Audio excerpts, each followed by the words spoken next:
What's going on, everybody? Welcome to LakerCentral. I'm Alex. That's Vinay. Make sure you guys subscribe to the channel so you don't miss any of the post game, or any other content that we drop this way. Also, subscribe to the podcast on Apple, Spotify, Google, Stitcher, wherever you prefer to listen to your podcast. Vinay, man, the Lakers just keep on winning, and they keep doing it in impressive fashion, man. But how are you? I am doing good. As I was telling you before we started recording, the weather's really great here on the west side, so we're all enjoying it. It's kind of nice that we're getting 2 days off from Lakers Yeah. basketball. I'll be honest. It feels like they've been playing a lot of games, just like 4 games in 7 days. It just hmm feels like too much. I'm sure it feels like a lot for the Lakers, but it feels like it's just too much. I guess we're sort of spoiled with the condensed season and stuff like that, but it's nice, man. It's just nice kind of getting a break. I don't really watch football or keep up with it, so I've just been kind of having it hmm on in the background and stuff like that. So it's been nice to have like sort of a break in the rotation and stuff like that. Yeah, I agree with you. It's felt like we've had games almost every other night since the start of the season. Like, there really hasn't been a break, and Hmm. we're fortunate the Lakers are good. They're coming off a championship, so I don't want to harp too much that they're playing too much or we have to watch them too much and do all this stuff. But they are. I mean, they're on a lot, man. They're playing a lot, so I do know. For those guys, it's probably a lot. But yeah, like to have two days off basically and not have to worry about the ups and downs of the game or whatever. It's nice. But I think they have Yeah, a don't they have a 7 game road trip coming up? yeah, they have a long road trip coming up, and one of the things that I thought that was interesting that it seems to be a trend that seems to be happening with this Lakers team. The way they play on the road and the way Mm-hmm. they play at home. It seems like we're seeing two different teams when they play. And when I say two different teams, I don't mean in terms of like talent and stuff like that. And I don't know if you've noticed this also, but like they come out pretty slow when they play at Mm-hmm. home, or like some of the three losses that they have. The Clippers game was technically a home game. That's championship hangover. So they came out really slow, but they wiped it away. They wiped away that lead. The deficit in a Mm-hmm. 22-point deficit in like one quarter. Against the Blazers, I think they came out actually okay, but then they ended up losing the lead like in the second quarter. It ended up Yeah. being a close game and obviously close all the way down. And then more recently, I mean, same thing with the Spurs game. It was very tightly contested. It was the third game of it was the rubber match Mm-hmm. game. Or no, it wasn't rubber because we already won the first two. But you get what I'm saying. Like Right. these Right. home games seem to have a different kind of feel to them. Obviously, there's no fans that are in the crowd and stuff like that, so that's one thing that could be affecting it. But it's been really interesting to see how nonchalant they've been when they play at home, and like this Pelicans game that just happened recently seemed like a perfect example of that. Again, they in a matter of one quarter they wiped away a like 15 to 18 point deficit like Mm-hmm. it within like 5 minutes, which was pretty amazing. And they didn't do it like in a fashion of like they didn't do it like by just like the Warriors teams, right? Where Right. they play super fast and then they overwhelm you every single time. They just grinded the game to a complete halt defensively, created a bunch of turnovers, played really really good defense. So it what do you think about like the ups and downs? Not the ups and downs, but like the stark difference in how these two teams how they are on the road versus how they are at home. Like, I don't know. So I don't even know why there's a difference, right? Like, uh, no fans on the road typically means that teams might have it easier as the road team. But the Lakers, even when fans are in the stands, the Lakers have a pretty huge fan base. So Lakers fans travel. They're not just in LA. It's evident by me, right? They're Yeah. everywhere. So Lakers don't really have a problem having their fans in the stands. I don't know if they take even though it's no fans in the stands. I don't know if they're just taking road games more seriously.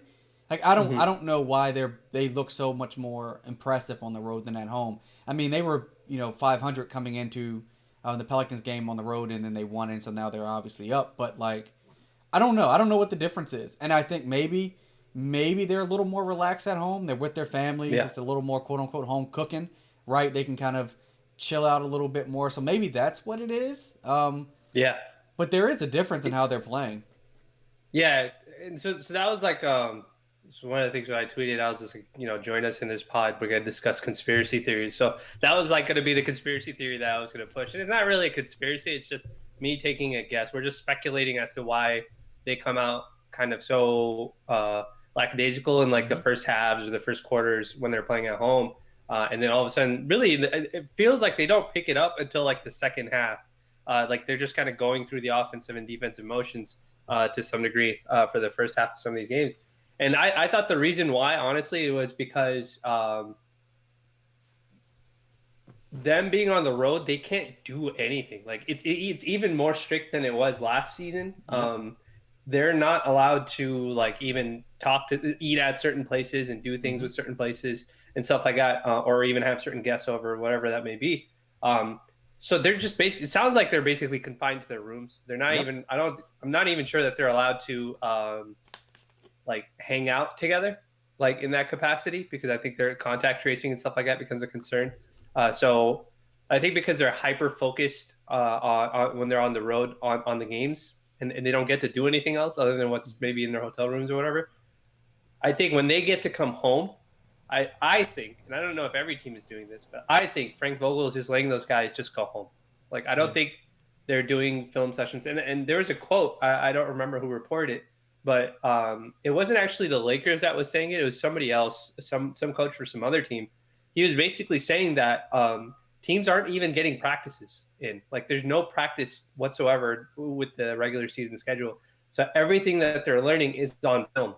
So whatever stuff you can extract out of film sessions, that's literally all they're doing that, and that's only if the team is actually doing like regular film sessions. Hmm. And we know that the Lakers are pretty are big advocates of looking at film and stuff like that. Vogel's been very vocal about like making sure we correct our mistakes that we see on tape and stuff like that. But when they go home, I wouldn't be surprised if they don't even do film sessions. I think they just go home, and I think this team and this coaching staff understands like the human element of Yep. what's important. That if you're spending that much time on the road, you got to give them a chance to just kind of go home and spend time with their family because they're going to go back on the road again. They're not going to have any contact with anybody. So I think this team is the home ups and down, the home 500 record, basically 500 record. I Hmm. think that's because of that. I think it's because these guys are. And it's not an excuse to play poorly on the court. They're so professionals and stuff like that. But I think even guys like LeBron and Anthony Davis, they kind of know like which teams they have to really, really get up for, even when they're at home and stuff like that. So it is a luxury that they have. But I will say Hmm. this: I mean, if they keep winning on the road like this, and obviously it would be crazy if they ended up being undefeated all season on the road. I'm sure they'll take some losses here and there, but I would say that if they're doing this well on the road, it's okay to lose a couple home games, man. Like we don't have to go undefeated. There's no advantage right now Right. because we don't know anything about home court or fans being available of having a top seed. So it's good to see on the road that they're really good. I think Phil Jackson historically has said like the teams that are like legit on the road are the real Yep. teams that you have to watch out for, not the teams that have really really good home records. Yeah, I think that's the thing. Like, one, I think Vogel, he trusts the team. They've got a team full of veterans, even though I know it's younger than it was last year. The team's full of veterans. I think he's letting those guys have some time off when they get back to LA. Granted, with the short off season, and then they're traveling so much as you said now because they're playing almost every other night right now. He's just giving them some breaks, and I just think that because we don't, neither one of us think that they're going to allow fans in the stands by the time the playoffs roll around. Like, there's Yeah. not really an inherent advantage for the Lakers to play better at home anyway at this point. I mean, Yeah. they still have the best record in NBA by I think 2 or 3 wins. I think they're up, next closest team. I know the Clippers are nine Uh, and four, yeah. and we're Yeah, 11 and 3. they're up a game and a half on the Clippers, and then 2 games on the Jazz, who are in third place. So, I mean, I mean, they're good. yeah, they are good. They like I know you've talked about this before. You've said maybe the first 10 games, maybe they go 500, and they're significantly better than that already. And even though they've Hmm. added 4 or 5 new guys, do you think that there's at least from what we see in these first 14 games, do you think there's a reason to add anyone else or to make a potential move from what you've seen this early? I think right now things are kind of rolling in a they're rolling in a good manner Mm-hmm. for this team, and it seems like a lot of a lot of the mistakes that they were making on early on, first 4 or 5 games or whatever, it seems a lot of those mistakes were like correctable mistakes on film.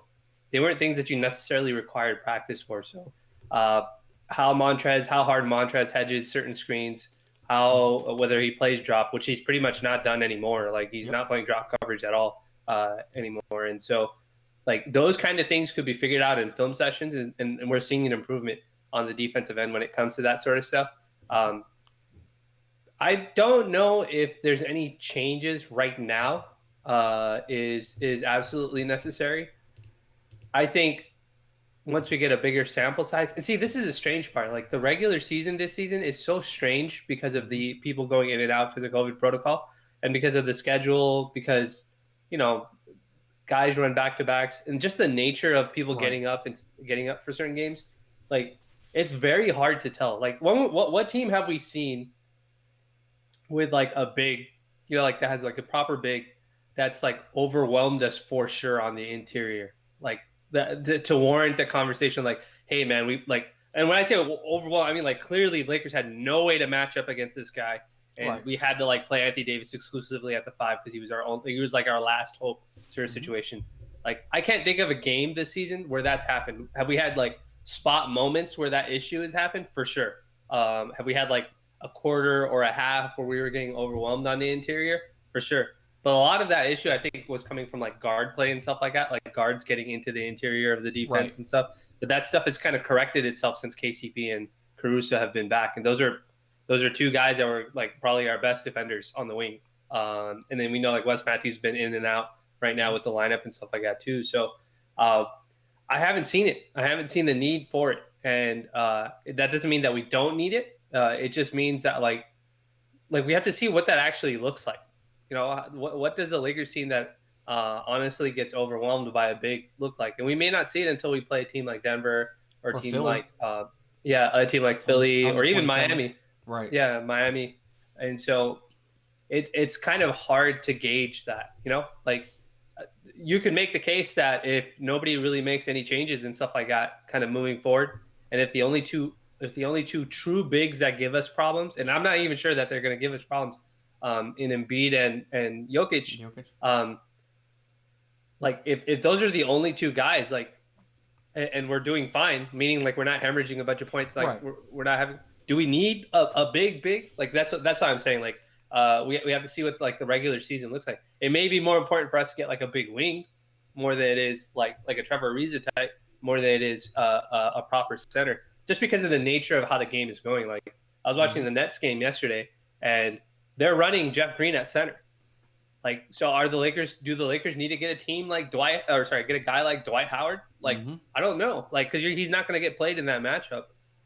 Because Anthony Davis is probably going to play that 5 spot the entire and just get layups the entire game. So like that's the part where it's like a little confusing. Not confusing, but Right. it's like we have to like wait and see what the rest of the league is kind of doing and how we are being attacked as a team. Because teams are going to eventually try to do that a little bit more. They're going to try and figure out ways to attack the Lakers. Right now, it seems like everybody's just trying to take jump shots against us. They're trying to take as many threes as they possibly can. Nobody's really trying to go inside like that. And a lot of that has to do with the Lakers cleaning up some of their rotation stuff. And that's what they've been doing in their film sessions. So that's great to see. Yeah, the Lakers have gotten better the last handful of games. Like some of the issues that they were having early on, they've clearly cleaned up. They paid attention more.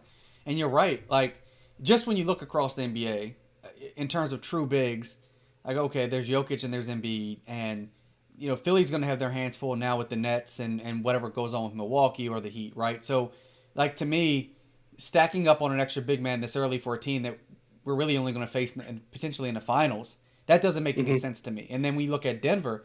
I think as good as Jokic is, I you can put Anthony Davis on him. I know you don't want Davis guarding him 40 minutes a game, but he's not going to have to Right. anyway. Like he's just not going to have to. Right. And the Nuggets don't look nearly as good as they did in the bubble. So I wouldn't worry so much about that. Even teams like someone mentioned it, Portland, that had Nurkic and Cantor, that gave us some Yeah. trouble early on in the season. Will they really give us trouble in the playoffs? I don't know about that. Like I just think right now it's too early to determine if we really need Mm-hmm. another big man.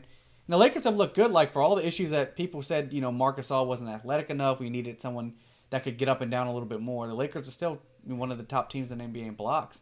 And Gasol, Mm-hmm. he's defended the interior. I think much better than people thought he would. I know you Mm-hmm. and I we had decent hopes for him anyway this season.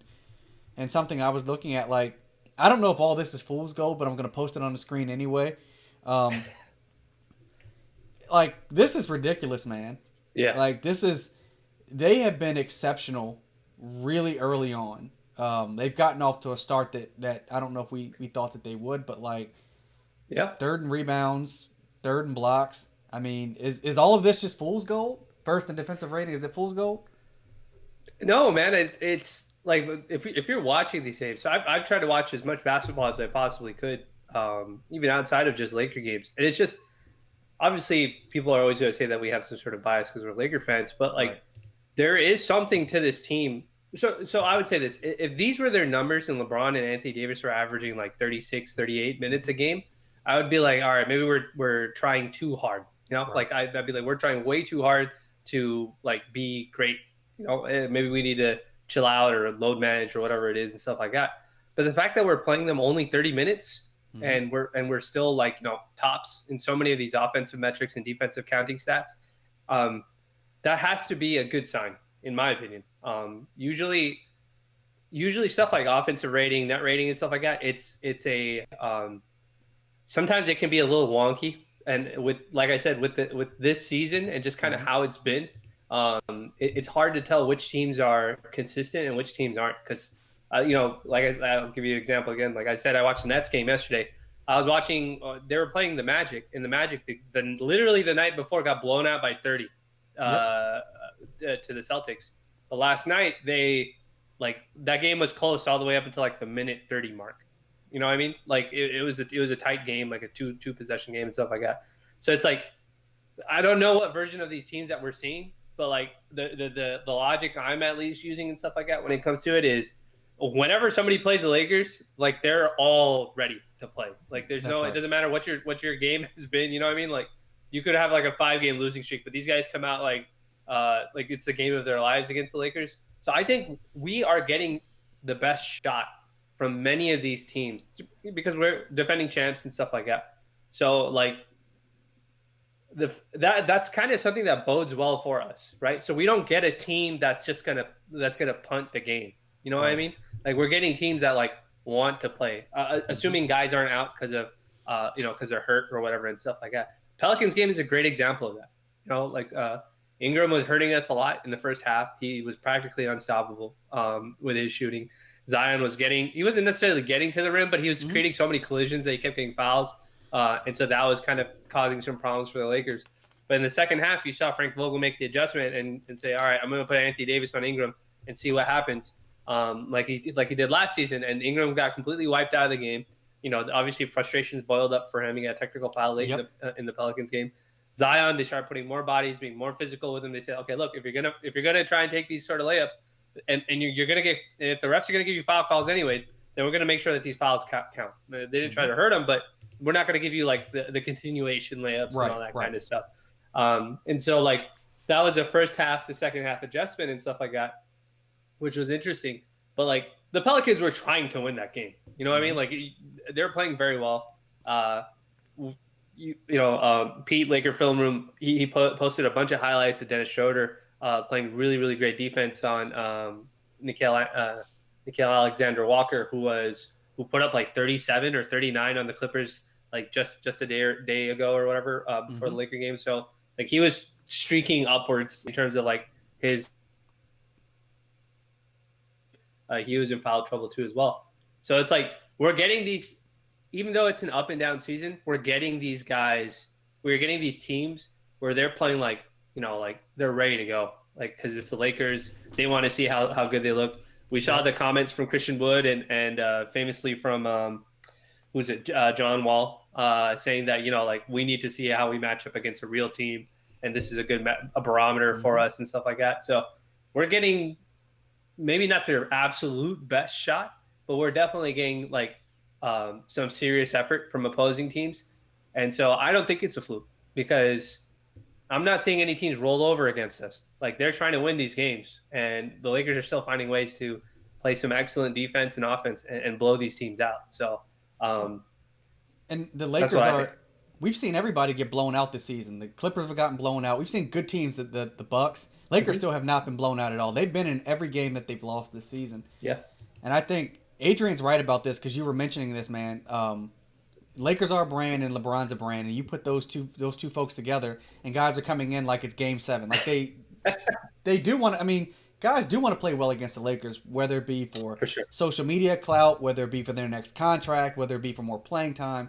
We're gonna get their best shot, and that's why I think that people who say that we played a weak schedule, I don't know if that's like I understand why people are saying that, but these teams are coming in to win. Like none of these teams are just rolling over. They want to beat the Lakers. So, what do you think about the 3-point shooting? Because Caruso had another 3 for 3 night. He shot 100% from a 3-point land. I think he's up to like I posted it on social media. He's up to like Yeah, second in NBA in shooting. KCP is yeah. fourth. What do you think about that? I mean, is that real? Is that sustainable? I mean, his shot looks good. It doesn't look like it's forced. It looks good coming out of his hand. I always say every time I'm on here, I'm not a shooting expert. If you've ever I don't know if it's a change in his form, if it's a change in his confidence, or if that like pressure of not being, a player that's on a team chasing a Yeah. championship now that they've already got one under a belt, like a little bit more. I wonder if it's just his comfortability in his role. Like Mm-hmm. he understands who he is now and what this team needs out of him. At the beginning of the season, for a couple of games when they were trying to integrate him back into the lineup, I thought they should stop letting him run pick and rolls Mm-hmm. because he was struggling with it, making passes and stuff out of it. And I don't know if he's built for that necessarily. Like he can run a pick and roll if he attacks the rim, Right. but a pick and roll playmaker, I don't know if that's his suit. And like I was mentioning that maybe like Taylor Horton Tucker was a little bit better suited for something like that, just because the way he plays, his style of play, and just kind of his development as a player seems to be more aligned with that kind of skill. He could score and play make, whereas Cruz is just better as a straight line scorer, not so much hardcore decision making and stuff like that when it comes out of it. So I wonder, and so I haven't seen him do that, over the games that he's played recently. Like I haven't seen them use him too much in a pick and roll fashion and stuff like that. And I think that has been helpful for him because it allows him, because it can mess up your offensive rhythm. Like when Mm-hmm. you're doing stuff that you're typically not asked to do. And this is something that we used to see with like Danny Green. Like when teams would run him off, like in the playoffs, teams would run him off the 3-point line. So Yep. as much as Laker fans were upset with his streakiness, teams had to respect that. So they would run out. But when he put the ball on the floor, like you and me used to talk about it during the playoffs, we were like, all right, man. Like I Mm-hmm. don't know if I like these Danny Green, floaters and pull up Jays and Yeah. stuff like that. Like he needs to either do this one dribble sidestep or maybe like give it up and then relocate and Yep. stuff like that.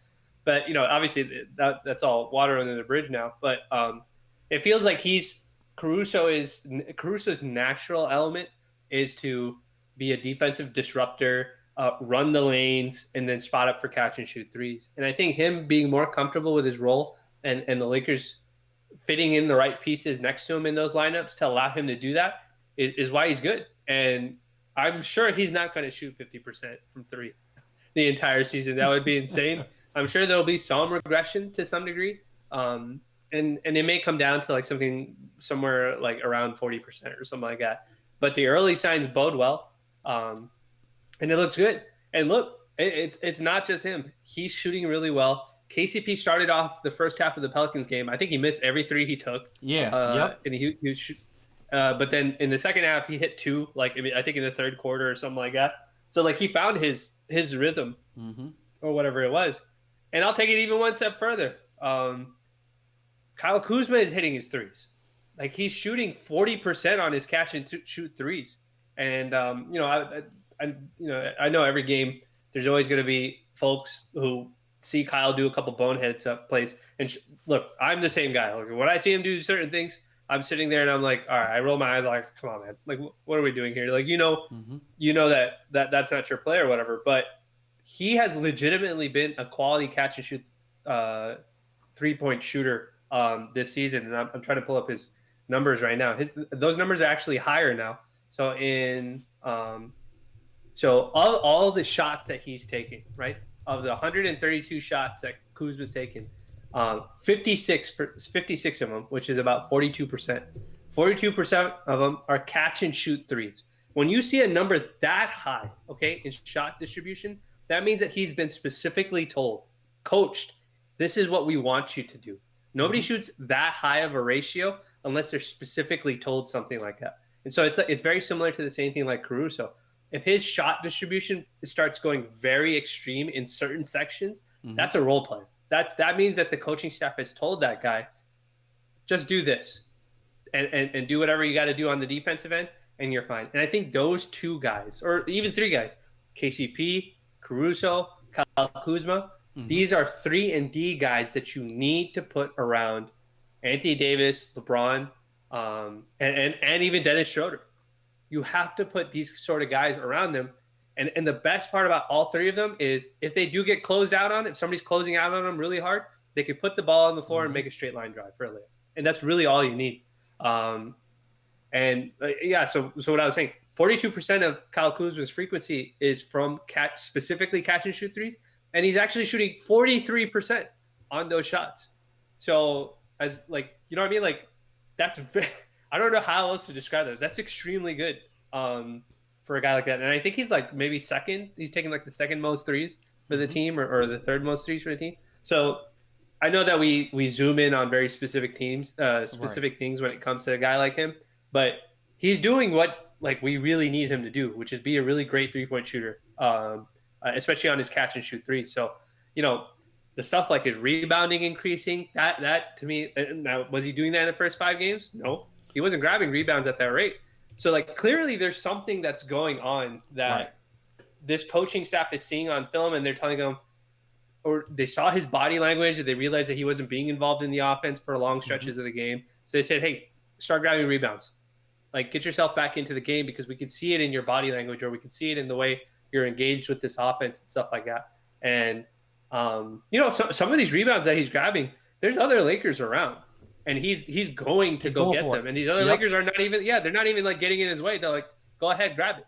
And so, you know, there's something going on in these film sessions, and these guys are being instructed to do something or do certain things. And I think they're doing it, and that's why this Lakers team has been very successful so far. Let me ask you this. Have you paid attention to specifically like how they're generating their threes? Because Anthony Davis, he mentioned this, and he talked about tailing AC and Bron, guys getting into the paint and kicking out and finding shooters. Like, do you find that is how they're generating their 3-pointers? Yeah, so I'll pull that up right now since we're on the thing.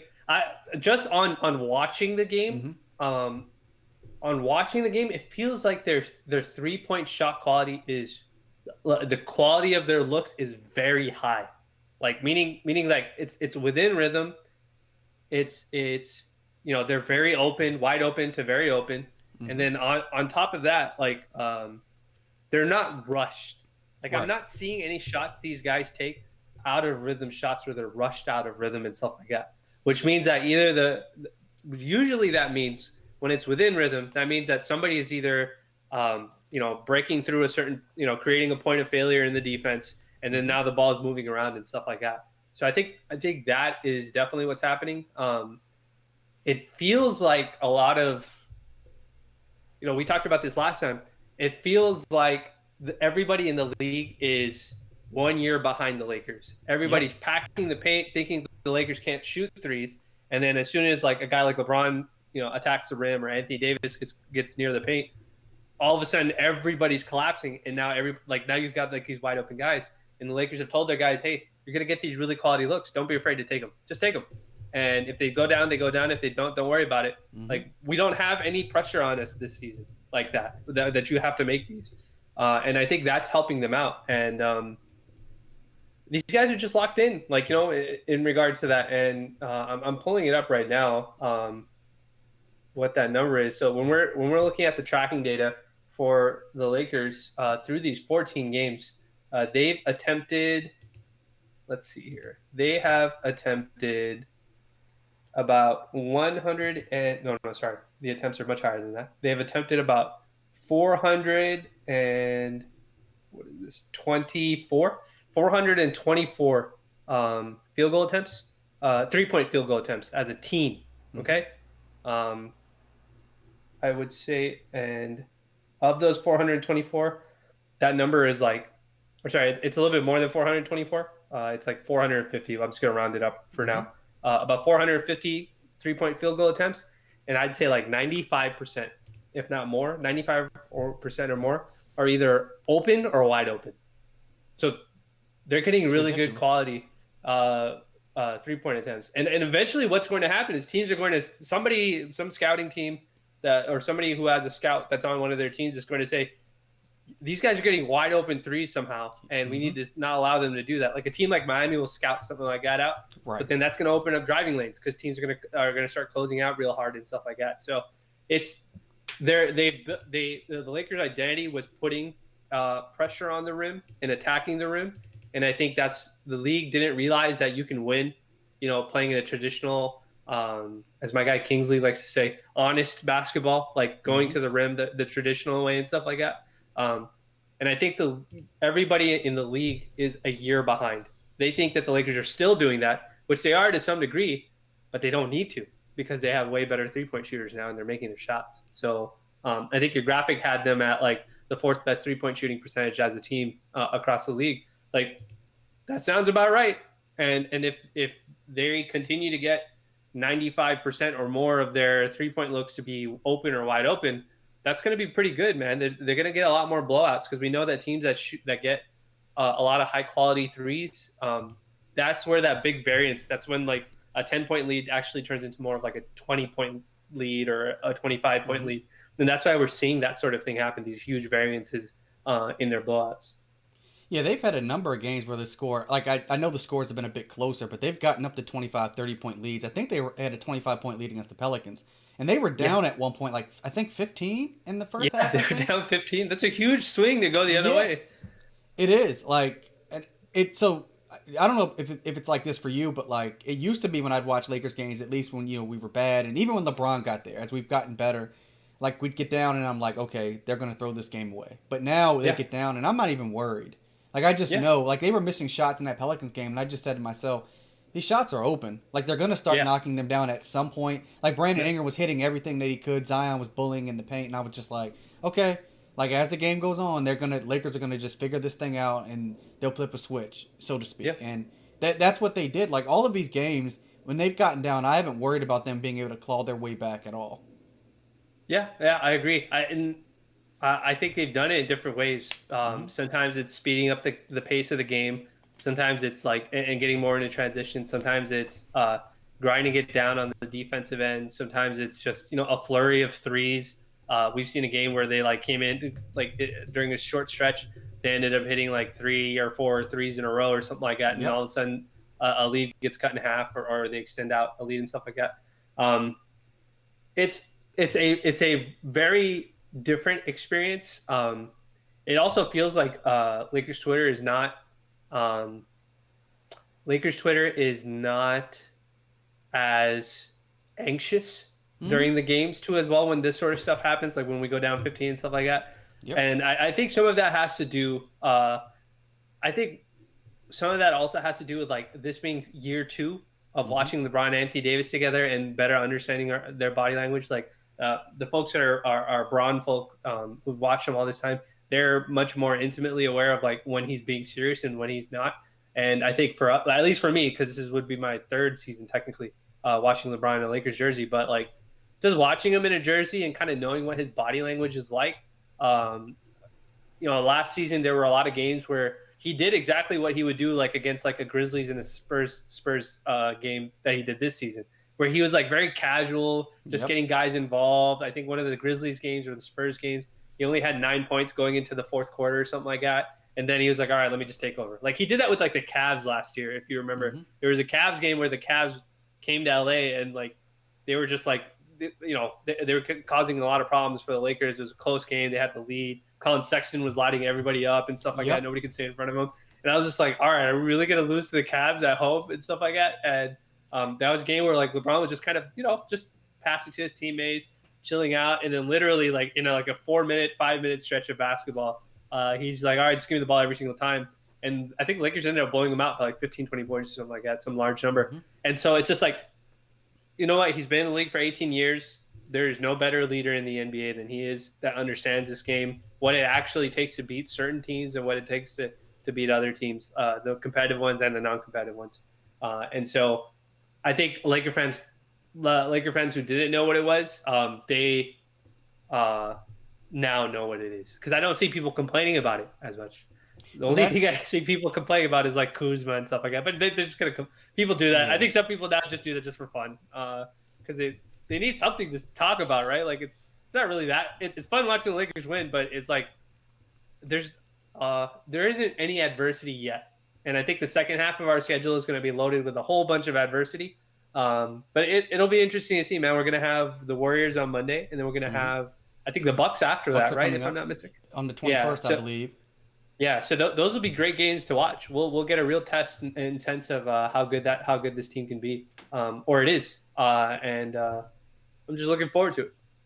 Well, Shazeb said in the comments like he's not shouting at his screen, right? Like I think all of that is. I think Lakers fans are kind of at ease, and I know like the other night, Harden played for the first time in Brooklyn, and I've seen the pictures. It looks like he took off a fat suit when he left Houston, and like. He put up like a crazy 30-point triple double, and KD almost a quadruple double too. Actually, yeah. He almost had 10 turnovers.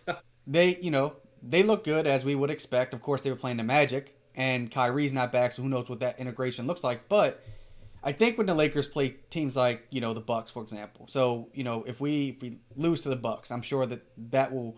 Some Lakers fans will be upset, like, well, okay, now we got to go get a big man, or we can't guard Giannis, or whatever it is. And if we lose to the Nets, or I think we played the Nets for the first time in February, I think February 6th. Yeah, it's still a while away, yeah. Yeah, it's a ways away. So, by then they'll have time to have integrated their guys, and we'll see where the Lakers, where they're at that point as well. But it just feels like it's like a Lakers Twitter is in like this Zen mentality. Shout out to Phil Jackson. Like Lakers Twitter is just like, everybody's taking this thing in stride. No one's gotten too high or too low. People are going to get upset at Kuz just because he generates that kind of animosity. But to your point, he's played well, man. Like he hasn't sucked at all, and they've signed him to that contract. He seems to be at peace with the number that he got. Yeah. And I see a conversation going on in the comments about Lakers payroll and luxury tax. And guys, Vinay tracks Lakers salary more than I do. And we've talked to Eric Pincus in the past. We'll try to get him back on. But, like, Vinay, do you have any sense on, the Lakers' salary and re-signing Caruso? And, the Lakers have never shied away from going into luxury tax. Like, they will foot the bill for a championship team. They don't, I don't think Jeannie will shy away from what her father used to do. But what do you think about that? Like, you think they'll be afraid? Or where are you at tracking-wise with their salaries? Yeah, so I think there's two different things that folks need to understand. One thing is, obviously the Lakers they're paying the tax this year, so they're willing to pay the tax. That's not a problem for a competitive team. The real question, and actually let me take a step back. Let's address the first question. So I didn't see this tweet. It was about mentioning, and there's nothing wrong with this tweet. I think it's some people know about. And look, I'm not an expert on the cap either. That's purely Eric Pincus. Everything I know about the cap is literally what I read, and it's self-taught. I'm not a lawyer, so when I read the CBAfact.com, like the Larry Coons guide and stuff like that, like I'm learning it as I go. So there's stuff that I miss. I'll DM Eric and stuff like that to figure out if I'm right or not. But because for Schroeder, Caruso, and Taylor Horton-Tucker, all three of those guys, for two of them, we have bird rights on Schroeder. I'm pretty sure his contract is going to get extended as soon as February rolls by. We won't even wait till the offseason for him. For Caruso, he's an unrestricted free agent, but the Lakers also have his bird rights, which means we can go over the cap. Any offer that he gets, we can't match, but if he says, "Hey, I'd like this number," we can always find a way to do it. Right. So the money is there. There's no cap issue as it relates to him. Same thing with Taylor Horton-Tucker. He has an artificial ceiling because of the kind of contract he wrote and the amount of years that he's been in the league, where he's capped at basically $9 million. That's the most a team can offer him in restricted free agency. So it's very easy for the Lakers to match. That's one thing. So can the Lakers keep all these guys? For sure, they can. No problem. Do they need more cap space to do it? No, they don't, because they have the bird rights advantages and stuff like that to do it. Um, but the other thing is also this: we don't know what the value of specifically Caruso and specifically Taylor Horton Tucker is going to be to everybody else, Right. right? Like, I think the problem that we seem to have, and I think it's just something Lakers Twitter does, I think all fan bases do this to some degree, is we look at a guy like Taylor Horton Tucker and Caruso and we compare him to ourselves, Yep. right? And so the guy that we're comparing him to is usually Kyle Kuzma. So what we're doing is, I think Laker fans, they're going and saying, okay, Alex is an unrestricted free agent. Is he better or worse than Kuzma? Do we need him more? Is he more valuable or less valuable? Same thing with Horton Tucker. At his age, has his potential like this, or what? All that stuff. And I think because we do that, we start thinking to ourselves, "Oh man, like we're not going to be able to keep Caruso because Kyle's getting 13 million. Caruso's going to get 13 million at least. He's shooting 40% from three. Great defender. Taylor Horton Tucker only 19. So like, right. and look, he can score in bunches and stuff like that. But that's not necessarily how. That is not currently how. That's just not how it works. We don't know how the rest of the league values this guy. Does that mean that they're not valuable? For sure. But there is this thing, and I'm sure Braun folk would tell you this, that like some teams don't sign guys that play next to Braun because they think Braun does so much to inflate their value that they don't want to overpay for a guy. So right. Somebody told me the other day, like, actually, I think it was my guy Kingsley who was telling me that, like, Caruso's going to get paid because Matthew Dellavedova got paid. That's fine. But I'm pretty sure a lot of people saw Matthew Dellavedova after.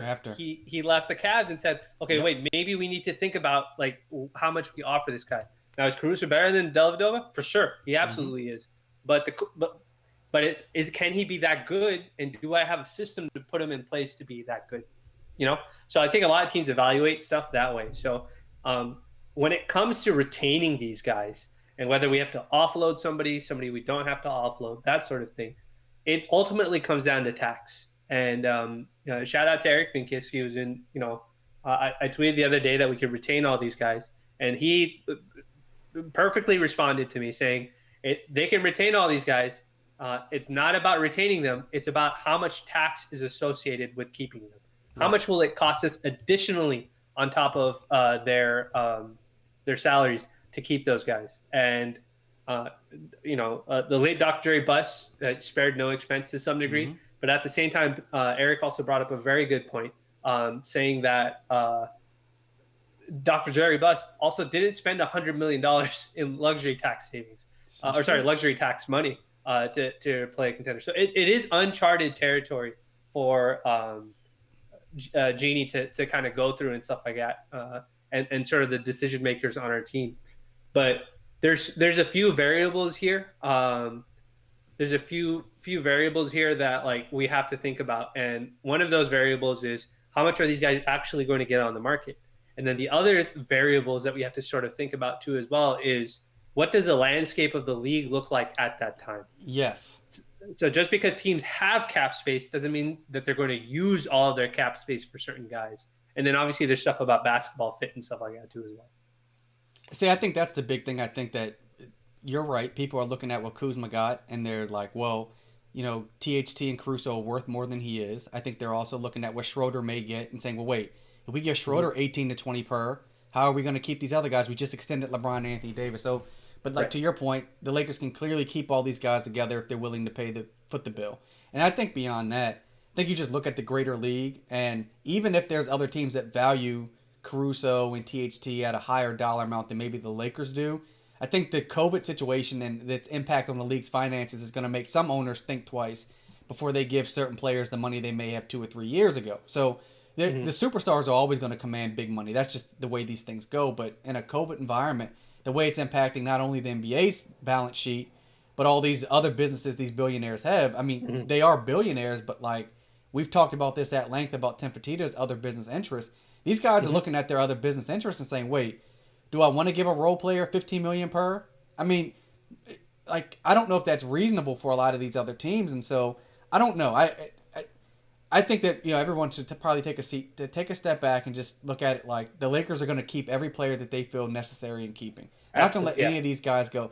Maybe in KCP, I think, is a great example of that. Like, we thought that he would command what did the guy down in Atlanta get? 18 million. Bogdan. 18 per. And we, Yeah. we, we thought that KCP might get 18 per. And Yeah. lo and behold, he came back at a far less number than that.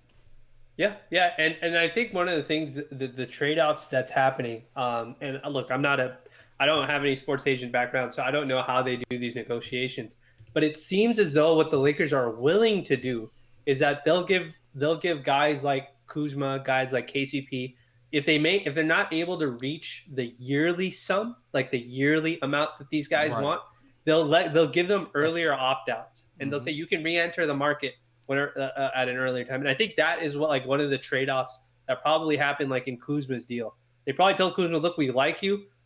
We want you to stay. You know, we want to retain you. We also want to pay you for your services. Like Mm-hmm. you helped bring a championship to Los Angeles, so we don't want to like just toss you out or something like that. We want to make sure you're compensated, but we just can't do this $16 million number." And so there must have been a conversation somewhere because I think Woj or somebody specifically said this was the first time that he's. It's one of the more rare occurrences where a player goes back out into the market and doesn't just take a straight out off of his rookie contract, doesn't take like a straight 4 year, a straight Mm-hmm. 5 year, depending on what tier they fall into. And Kuzma was one of the few guys that actually, instead of doing a 4 year deal, like how we saw like Luke Kennard or some of these other guys do out of their rookie deals, like Bogdan and stuff like that. Yep. He took 2 years and then an opt out Mm-hmm. for the last year. And look, that give credit to Rob Pelinka Yes. for understanding what the needs of players are. What is it that matters to you? Is money the most important thing? Is being compensated fairly the most important thing? Is flexibility the most important thing? What are the most important things to you? Yep. And Kuzma's agent isn't Rich Paul, so there's no intimate like conversation and stuff like that behind the scenes that they could possibly have. But it's one of those things where like you have to give credit to the executive for finding a great deal, but also putting his player in a position where he can go and do something for himself in the future, whether it's with the Lakers or not. And so I think Kuzma's deal, for as much as people are up and down about Kuzma on the timeline during the games, is a really great deal for Oh, the it is. Lakers. Yeah, because if we don't have him, obviously we would have traded him or something like that. But I feel like this is sort of the new age right way to handle these sort of extensions. And so when it comes to Kuzma, when it comes to like Schroeder, Caruso, or Horton Tucker and these guys, like one thing that we talked about a while back when free agency started is you're not going to find role players for cheap all the time Mm-hmm. because role players don't want to take discounts if they don't have to. But secondly, also like not everybody's built to come and play for the Lakers, man. Like Kuzma's having a great season. He's shooting over 40% from Yep. three, and he's like his defense is up and down. He's rebounding a lot, but we're still mad at him. Like so you have to be a certain type of guy to be able to withstand kind of Lakers fandom and play for this franchise, which obviously has championship expectations every year.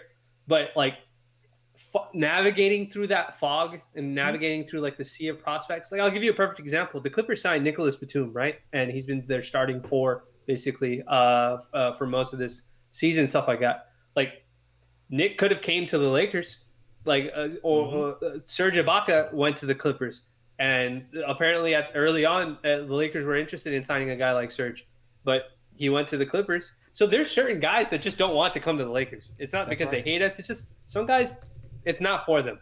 Like maybe they don't have the bonds of friendship. Um, Maybe the human element of just being overwhelmed by a franchise that holds you to a certain level is like that. So like it is very hard to retain guys for the Lakers because teams will overvalue. And you can see when we have teams that come and play against us, you've got these guys that are having like career games against us because they know Mm-hmm. that they can put it on their resume and stuff like that. So, the real question next season or next off season, regardless of what the end result of this season is how much into the luxury tax is our franchise willing to go to? Now, if we win Right. another championship this season, if we go back to back, could be a chance that we do 1 year of very very expensive payroll to see if we can get that three-peat because that would be nuts to do a three-peat. I think we would be the last team to do a three-peat since we were the last team to do a three-peat 20 years ago. I don't think any teams have done straight three-peats since then, if I'm not mistaken. The Warriors, it was Warriors, Cavs, Warriors, Warriors. So they don't have a straight Yep. three-peat either. So that would be, and then obviously the Miami Heat, there was no They didn't do three-peat it. there either. So the Lakers would be, if they are in that trend, I think, and if things normalize a little bit more, fans are allowed to go back into the arenas a season from now or whatever. Things may be end up, sorry, things may be better. But we'll have to see what the league, how the league values these guys. We're very hyped up on our own guys, but we just don't know how the rest of the league is hyped up on them. And one last example I'll give to kind of put a button on this conversation is look at Montrezl Harrell's situation. He won Sixth Man of the Year last year, but apparently the market was only good for like one other team that was willing to offer him a big contract offer. It was rumored that it was the Charlotte Hornets that were willing to offer him a big contract offer. And I don't know exactly what that number was. It was probably, I would guess it's somewhere around like the $15-16 million number is probably what he was getting offered. But he opted for a $9 million or just about $10 million our mid-level exception, which ended up hard capping us. But at the same time, it's just like, what do you value? Right? Like, we don't know what these players value. And we've seen with the KCP deal, with the Kuzma deal, that they're not necessarily taking a lot of money. Maybe they do value their livelihoods and just kind of where they get to live and all that sort of stuff.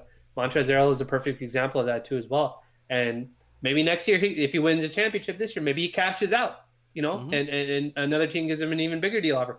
Maybe a team does it, and so we just have to. I think Rob is very good at this. I think he's very, very good at looking at the landscape across the league and understanding exactly what they want. And I think he's really good in these negotiations with his players. Like it's a very open conversation. And he is a former agent. He knows what matters to players, so he'll find creative ways to make it work. And I don't think it's something that we have to stress for now. I think we need to just enjoy the season, man. Just enjoy how good some of these games are going. This team looks great, and they look really poised for a repeat this season. Yeah, I would agree, and I think to wrap it up and close out the show, I see everybody starting to say they're going to start watching some of the games. Just to close it on this note, guys, I think there's an inherent value in playing for the Lakers in Los Angeles. So some of these guys who maybe they don't get the money that they necessarily want on the court, Kuzma's Puma deal. I don't know if he gets that with another team.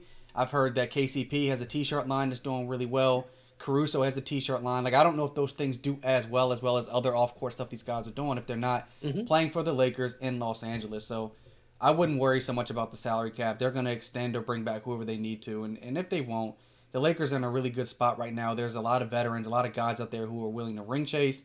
So the Lakers will be okay. I think we'll wrap it up on that. Guys, thanks so much for all the comments, everything going on in the comments section. Sergio, Tout, Adrian, all you guys, thank you guys for tuning in as always.